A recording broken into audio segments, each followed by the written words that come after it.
Okay, kumusta yung 18 Marines? Kumusta din sila? Baka under surveillance sila, yung mga telepono din nila, kumusta kaya sila? Mayroon kayong constant Opo, communications? normal po yun dahil kung makita nyo yung ginawa nila kay Sergeant Gutesa, I am sure na ganun din ang gagawin sa 18 na ito. Pinupuntahan ang kanilang mga pamilya, ine-encourage yung asawa o yung mga magulang o mga anak ng mga 18 na ito na i-discourage sila na lumabas o tumigil na lang o manahimik na lang. Yun po ang mga nangyayari ngayon. Mm-mm.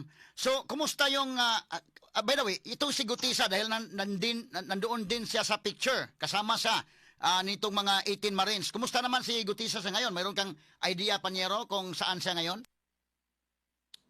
Iba-iba po yung information eh. Ang dati nasa DI daw, Directorate for Intelligence ng PNP, pero pina-verify, wala. Ang sabi noon, nasa Philippine Marines, nag-deny ang Philippine Marines, pero meron tayong inside information na nandoon. Meron ding nagsasabi na dinala na siya sa ibang bansa, etc. po, no? So sa ngayon, what is clear is we do not know where he is and how he is doing. Mm-mm. Panyero, naghain na kayo ng kaso doon sa ombudsman. Ano na ang status sa ngayon? Ang latest na pronouncement ni Ombudsman Remulla ay ipinasa niya sa NBI para NBI daw ang mag-imbestiga, hindi na Ombudsman. Mhm. Nako. Under ng jurisdiction ng ombudsman ito mga officials na dapat imbestigahan. So ganun ang Opo, sinabi niya. Kasi kahit anong gawin ng NBI, eventually pupunta rin siya sa Ombudsman. Mm-mm. So I think ipinasa ito sa NBI para i-delay ang proseso, no? Kasi sa Office of the Ombudsman, meron tayong tinatawag na Field Investigation Bureau. Mm-mm. At 6 na bureaus yata yan, from A to F. At yung mga Field Investigation Bureaus na yan ang mandato nila, no, na imbestigahan ang mga ito for factual investigation to elicit information, no, or facts. Pero hindi ko alam bakit ayaw gawin ng Office of the Ombudsman yung ganyang trabaho. Bagkus ibabato nila sa NBI na alam naman natin yung NBI nasa ilalim yan ng executive branch. Mm-mm. Tauhan lahat din po ni BBM ang mga yan. Unlike dito sa Office of the Ombudsman, merong some sort of independence. Mm-mm. Dahil yan po ang sinasabi ng ating saligang batas na independent ang ombudsman. So we were trying to hold on to that single thread that is remaining on our institutions doing their mandated tasks, no? Pero ganyan talaga eh. Ganyan ang realidad ngayon sa panahon ng administrasyon na ito. Hindi ba napanghinaan yung 18 Marines na parang ang nangyayari ngayon ay very ironic, instead of the government agencies concerned na mag-investigate, ay mag-investigate according to the content, according to the allegations of these 18 Marines, yung mga taong subject. But ang nangyari, parang very ironic because parang sila na ang iimbestigahan. Kumusta sila? Hindi ba sila parang na-discourage o anong nangyayari sa kanila? Ay, hindi naman po. In fact, na alam nyo, itong mga 18 na Marines natin, katulad natin ng mga ordinaryong Pilipino, no?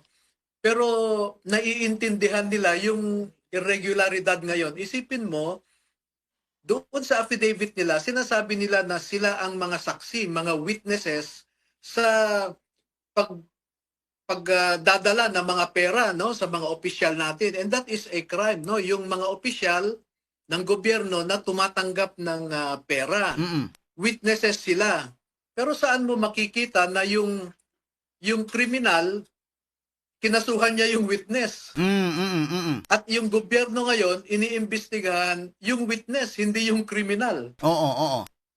No? So Tulad ng talagang nangyari wala doon yata kay sa pag-iisip. Oo, yung kasama nila na si Sergeant Orly Gutisa, parang big deal sa kanila yung sa notarization ng affidavit niya. Ngayon, kumusta itong joint affidavit ng 18 Marines? Okay ba yung pagnotaryo, Panyero?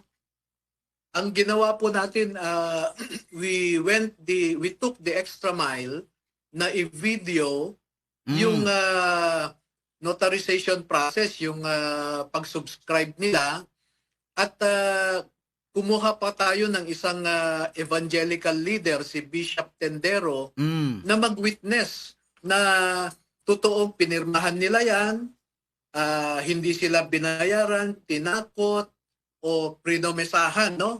Na yun ang mga tanong nung nagnotaryo sa kanila.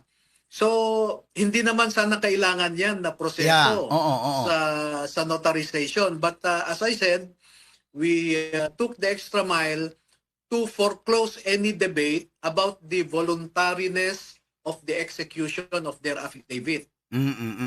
Okay, yung sunod na tanong ko ay tungkol po dito ang reaksyon ninyo dahil itong si Senator Ping Lacson na siya ang chairman ng Senate Blue Ribbon Committee, parang wala ding, it's unlikely also to conduct an investigation. So yan Panyero, at ito pang dami pa mga tanong ko dito sa content ng affidavit, no? Going back doon sa pinag-uusapan natin.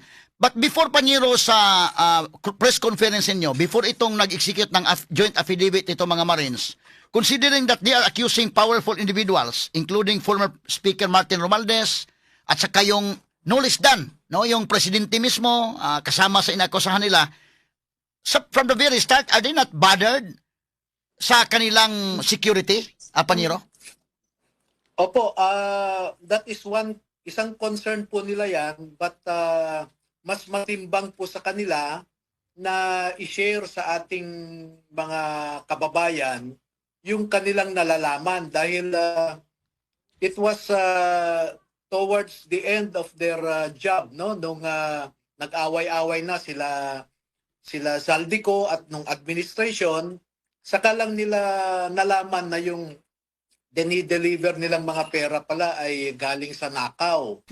Dahil noong hindi pa Appropriations Committee Chair si Zaldico, ay nagde-deliver din sila ng paunti-unti, no?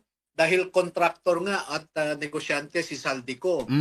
Pero nung naging chairman na siya ng Appropriations Committee, nabigla sila na by the dozens na o yung dinedeliver nilang mga mali-maleta ng pera, no?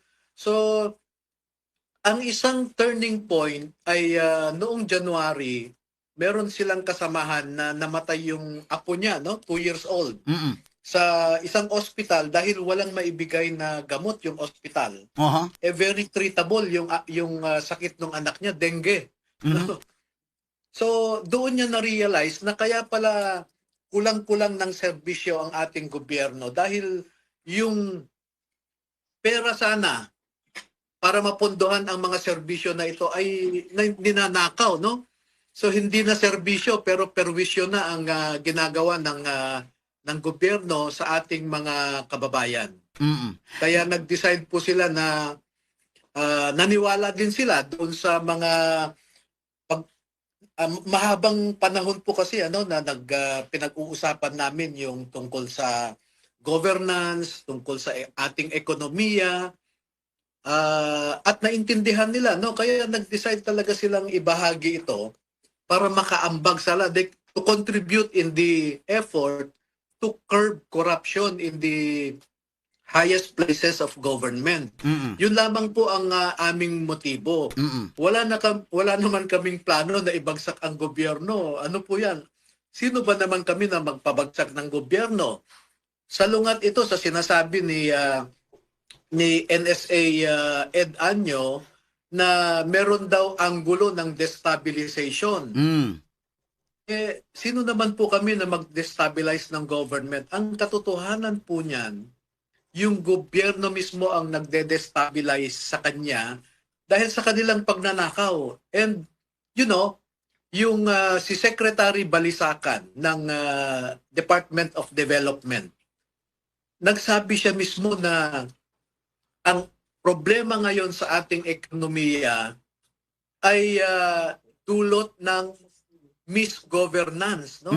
Ang problema daw natin ay yung governance. Ngayon, yung Central Bank of the Philippines, naglabas din sila ng kanilang statement. Mm. Ang sabi nila, all available financial policies cannot solve our present economic problem because the problem is governance. Mm. Non-economic po yung cause ng ating mga problema. So, inaamin mismo ng mga institusyon na ito na may problema sa ating governance. Mm. At sino ang responsible sa governance? Ang ating Pangulo, si PBBM, kasi siya ang head of the executive branch. Mm. Kaya, hindi ba nila, ang Senado, hindi ba nila dapat tingnan ito? Mm. Ngayon, nagsalita si Senator Ping Lacson bilang chair of the Blue Ribbon Committee.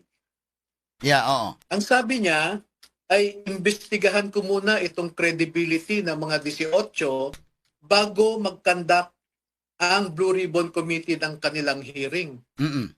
So, ano yon? Si Secretary Lacson na ba ang nagde-decide kung sinong credible, sinong hindi Mm. bago makapasok sa Blue Ribbon Committee? Yung Blue Ribbon Committee na ba is equal to Ping Lacson? Hinahubayan committee comprised of several members. Mm. O so sana bago siya maghusga ay pakinggan muna niya itong mga sundalo, no? Mm. Ang nangyayari dito, they judge before the investigation. Mm. So hindi maganda. Yung si Ombudsman ganun din.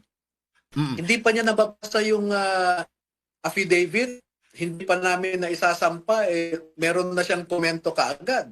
Yeah, oo. Nakaduda-duda daw, etc. Ano?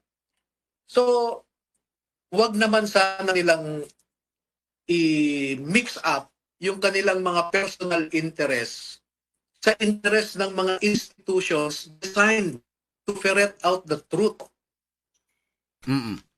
Yun na, pinapangunahan nila. So, kaya kami, kung ganyan ang ugali ng chairman ng Blue Ribbon Committee, sa tingin mo ba may gana pa kaming makipag-cooperate sa kanila sa investigasyon na ito? Ang hirap po no? Yeah, ang hirap talaga. Now, yung common questions ng mga critics, Panyero, it's unavoidable talaga na ang tanong nila, why did they decide to speak out only now? Ito mga Marines na ito. Dahil yung si Trillanes yung isa sa nagsabi, at saka itong si Lacson na destabilization dahil yung timing ay during the EDSA revolution na itong anniversary. And also, if I'm not mistaken, that was the time also when the ICC was conducting hearing doon sa confirmation of charges against ni former President Duterte. So yung timing ay parang sinabi nila baka may talagang iba, kakaiba ang purpose sa paglabas ng mga Marines sa Panyero. Alam niyo po, palusot lang nila yan. Kasi ang tanong ko sa kanila, ano ba ang proper timing para gumawa ng tama at magsabi ng totoo? Mm. Meron bang timing? Or should it be any time? Mm. Diba? Pangalawa, ang sabi nila, tinimingan daw yung EDSA People Power Anniversary. Anong klaseng timing? Ibig ba nilang sabihin mali yung aming timing? O pag-iisipin nilang mabuti, hindi pa tama ang aming timing because it reminded the Filipino people about the reasons why we had EDSA 1. Mm. Diba? Bakit nagkaroon ng EDSA 1? Dahil sa pag-aabuso ng gobyerno. And 40 years hence, pareho pa rin, mapang-abuso pa rin ang ating gobyerno. Was it not the right timing to remind our people of the abuse of government? Diba? Mm. Ang sabi nila, timing daw dahil ongoing ang ICC pre-trial Confirmation of charges. confirmation of charges. No? Oo. Again, kung time ang pag-uusapan, kailan? After ba dapat ng confirmation of charges? Hindi namin istorbohin yung kalokohan na ginawa ng ICC investigators dito sa Pilipinas. Mm. Diba? So, sa akin, no, yung timing, yung mga question na timing na yan, ako, it is a non-issue and palusot lamang. As Mm-mm. I said, every time and any time is the proper time to bring out the truth and to do the right thing. Mm-mm.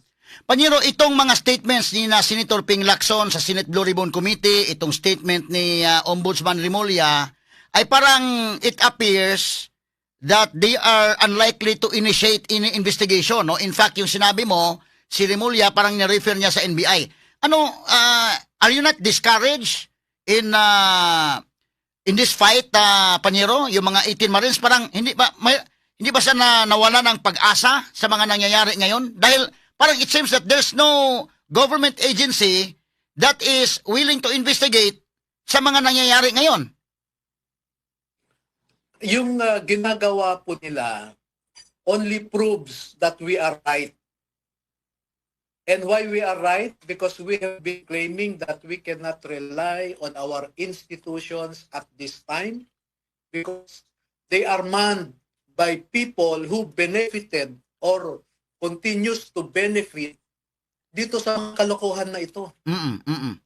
So what is your next move? Considering that Senator Ping Lacson is not going to investigate and also Ombudsman Remulla barang hindi siya mag-investigate din dahil doon sa affidavit na-mention din ang pangalan ni Ombudsman Remulla. So maybe he is reluctant to really conduct an investigation. So what is your next move?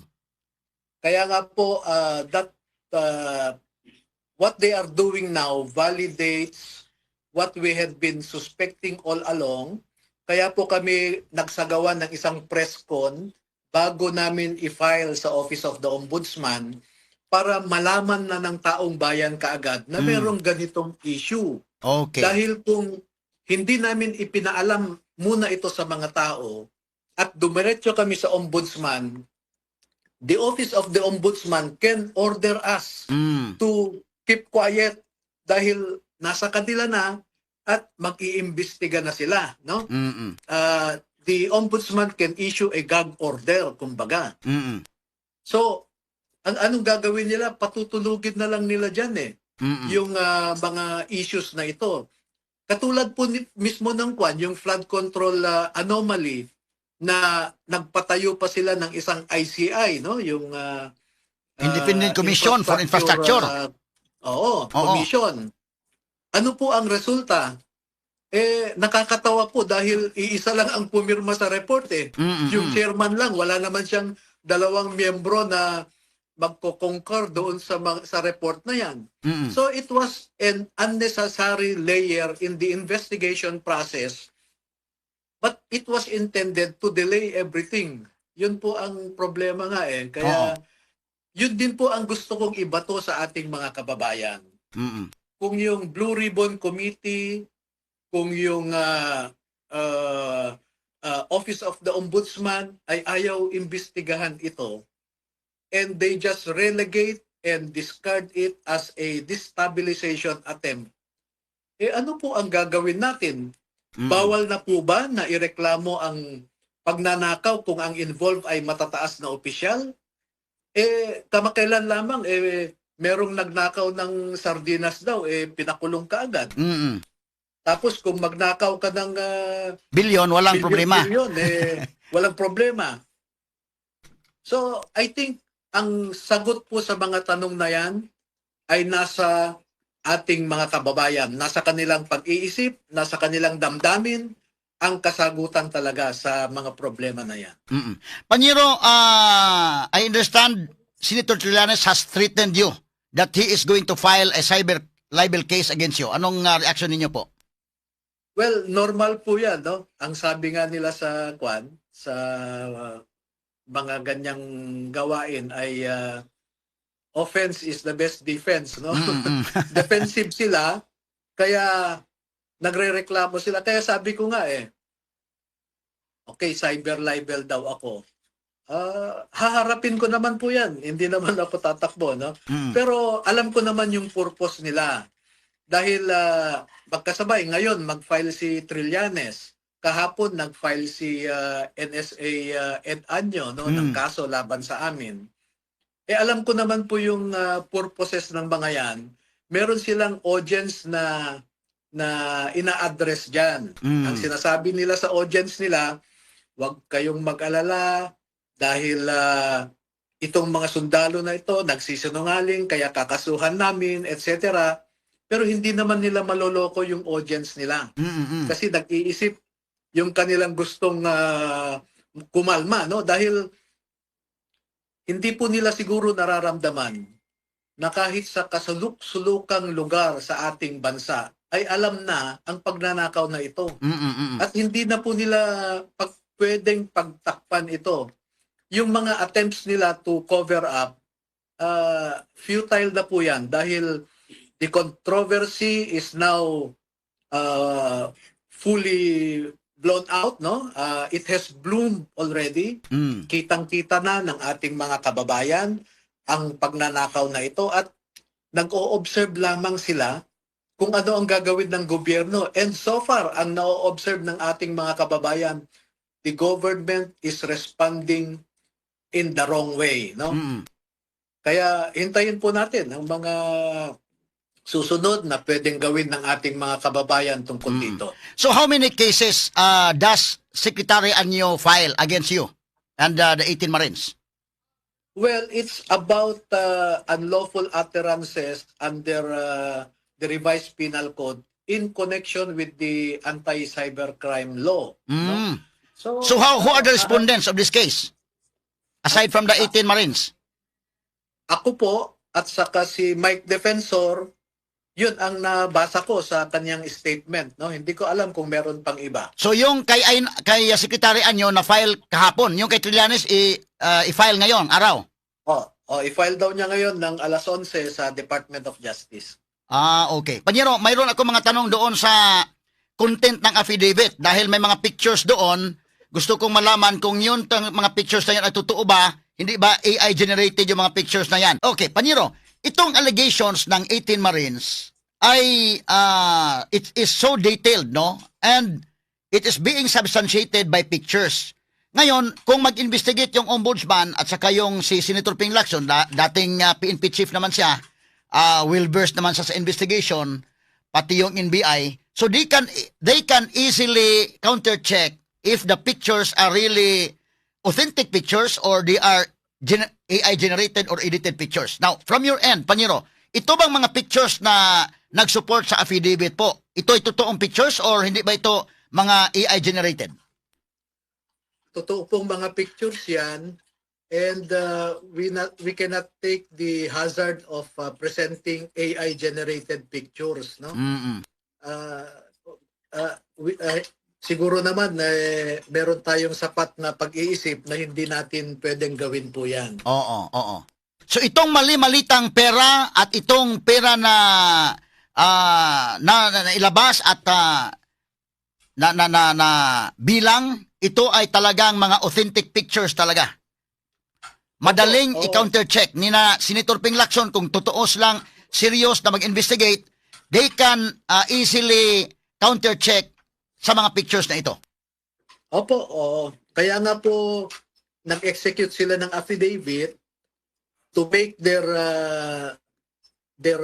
knowledge known to the public, make the affidavit a public document para open po for scrutiny.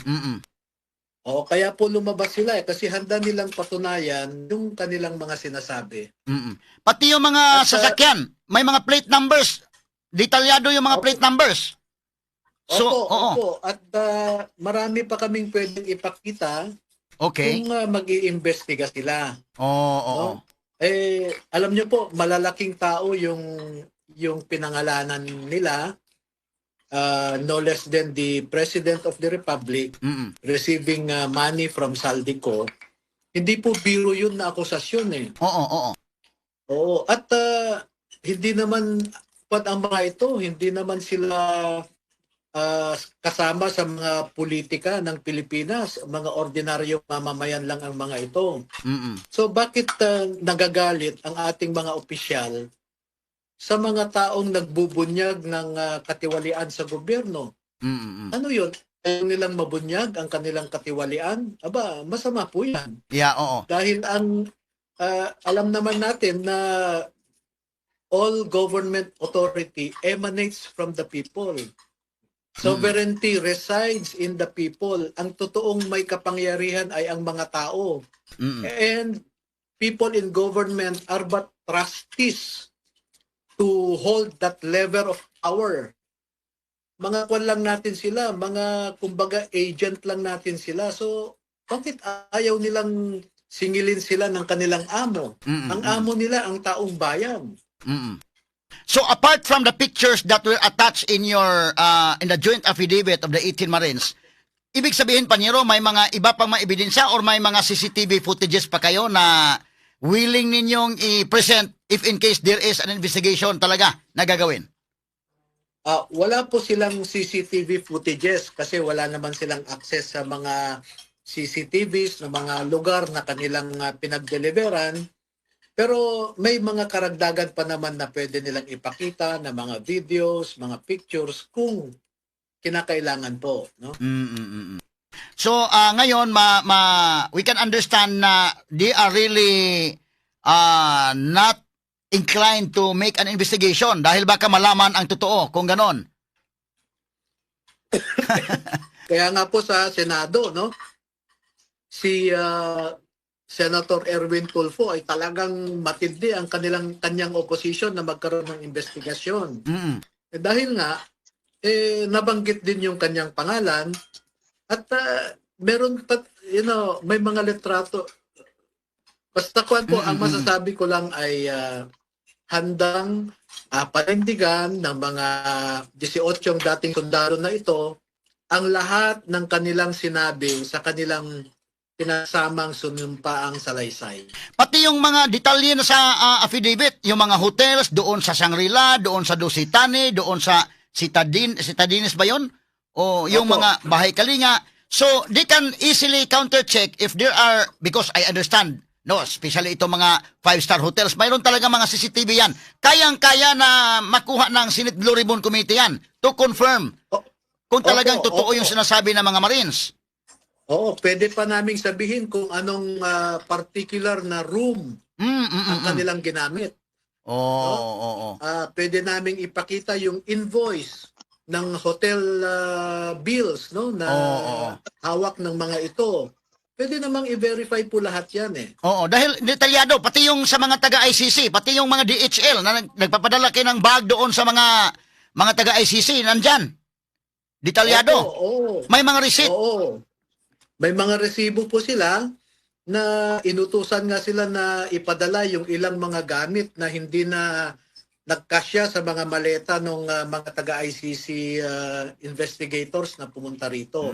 Pero pan po, no, yung mga resibo na yan, yung mga pictures na yan, ay ipinapakita lamang na talagang nakita nila na dumating ang mga ICC investigators na yan. Oo. Ngayon, yung mga ibang detalye na sinasabi, si Trillanes ang nagbibigay ng contact number ng mga ICC para pagdating sa Pilipinas ay may contact sila dito sa sasalubong sa airport.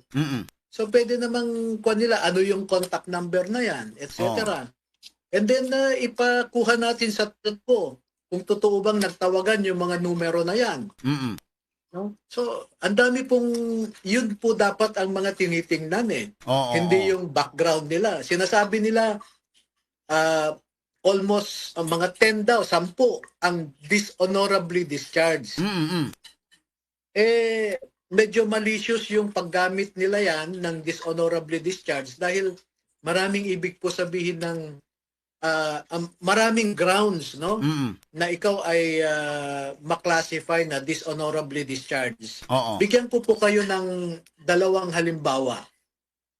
Yung isa doon ay siyempre may pamilya siya, may mga anak siya at gusto rin niyang magkaroon ng bahay, nag-loan po siya sa AFP, no?